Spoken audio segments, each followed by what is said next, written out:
Hello everybody, Artifact Moral Talk here, and I have some very interesting news for you guys. Apparently there are no Spyral in the top cut of day 1 of YCS Atlanta. And if you want me to be honest with you, I'm not surprised, simply because the deck simply lost too much on the last list that we've had. I mean, Spyral Resort going to 1 literally just kills the deck. You literally just can't run terraforming anymore in the deck. Because if you get that one copy of Spyral Resort in your hand, your master plan double search is automatically dead. Making double helix the best playmaker in the deck by far. Like, you can barely go for the synchro combos anymore. You could still do sub turn 1 boards, but with all these hand traps out there, I mean, it's not happening. Just think about it. Draco is doing not even quite less, like much less than what I expected. But at the same time, you can't really be that surprised because kaijus are still a thing. If we still had Dynamite Fighter at 1, then True Dracos will be able to do a lot more. But you know, it's a thing.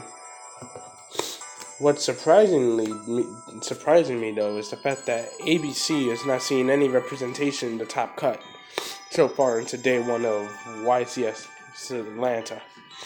Non-surprisingly, we see 8 Pendulum Magicians in the top 32 cut. Again, I'm not surprised.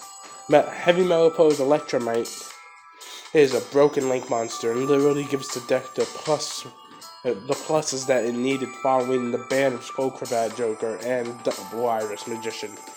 Meaning, if you want to play the deck, you're going to have to invest in $60 to $70 cards. 3 copies of it, too. Because you need to be able to spam this thing in order to make Pendulum Magician's a viable deck.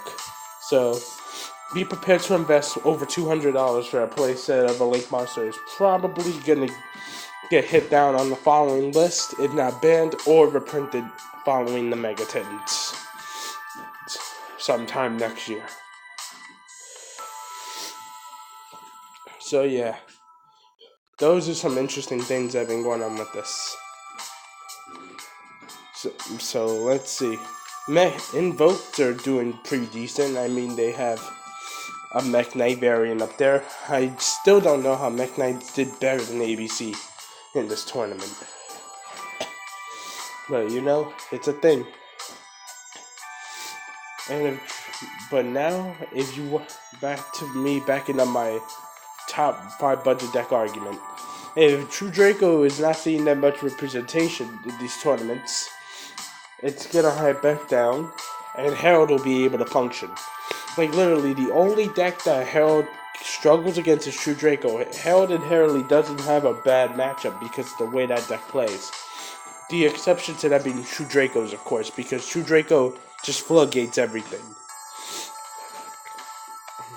Paleo, you just side Denko Seka, Twin Twisters, Cosmics, Zapion the Time Lords, and you basically automatically win. It's very simple for the Paleo matchup with Herald. And on top of that, when it comes, and Herald already had an easy matchup with Spyral as is. It can break Spyral's board so easily, since Herald just negates everything. So if you're still seeing those those annoying Spyral players who already know those annoying hand traps in their deck, try out Herald at your locals. You probably will be able to do well. And now that Double Iris got hit, Time Pendulum Graph and Star Pendulum Graph are not going to be as consistent. You know, the whole thing with Herald not being able to negate Time Pendulum Graph since it's already on the field technically. And the effect of it's just being activated, so that problem is not going to be a thing for you anymore. The only thing you have to worry about, honestly, is Baguska being put on the field. You don't even have to worry about Firewall Dragon anymore, because that shit's at 1. And you could very easily out Baguska with a Kaiju. Just side that Kaijus and you'll have an easy time. Technically, in a format like this, as long as you can side for True Dracos, even Monarchs have a chance in a format like this. I might bring Monarchs to a locals or something like that and try to go far with them, and we'll see what I'm able to produce, you know? So stay tuned for a Monarch deck profile because I probably might pilot one at locals sometime. Because Monarchs are still a fairly budget deck to this day. Okay. The only flaw is true Dracos, again because Dracos hit everything because of the way the dad deck plays, and bricking. And the Trickstar Reincarnation thing with Draw Lock, but still kills every deck out there, so you have to be aware for that too. And if you can work around the hand trap problem, which is quite easy to do, now we have all the, we have the Designator card coming out very soon. We have the Gamma getting reprinted in the Extreme Forces Special Edition set. So, it's very easy to get your hands on cards that can out hand traps. Once the Gammas get reprinted, I say you can pilot Herald competitively on a budget, because Gamma right now is nowhere near a budget card. But once the special edition reprint comes out, and I know they're not going to hit the card, because the card's just not worth hitting. It's not that powerful.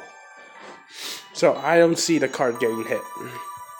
You'll be able to tech in Gammas into your Herald list, and you'll be able to, be able to resolve your pre-prep without having to worry about Ash Blossom hitting your pre-prep, because chances are if Ash hits your pre-prep, your turn's over.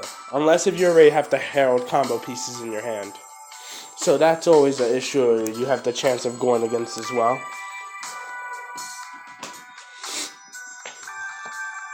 So following all that, yeah, I believe Herald is still one of the best budget options for this. Following this new list, I'm going to be updating my top 5 budget lists. Now we're actually getting results in for what's going to be competitively played. Counter Fairy, I'm not sure will make the cut as good, simply for the fact that it has to resolve Demise half the time in order to be able to pull things off. I mean, let's face it, Roberta Parshat is just a brick. We're not seeing the structure deck do as good as we thought of it to be, but the new Virus structure deck, the new Layer of Darkness structure deck coming out is looking pretty promising. I mean, it probably will be a tier 1 deck simply for the fact that you can tribute your opponent's monsters for things, as cost for things. That combination with Infernoids is always good. I mean, teching in the virus stuff with Dark Lords is always a thing. I mean, let's break it down. The only real expensive Dark Lord card is Ixo. Once you get her, the rest of the deck flows into your hands cheap. You just have to get her, and I say it, that it's basically a wrap from there. So, yeah. So, Artifact Moral Talk signing out. Have a good day. Peace.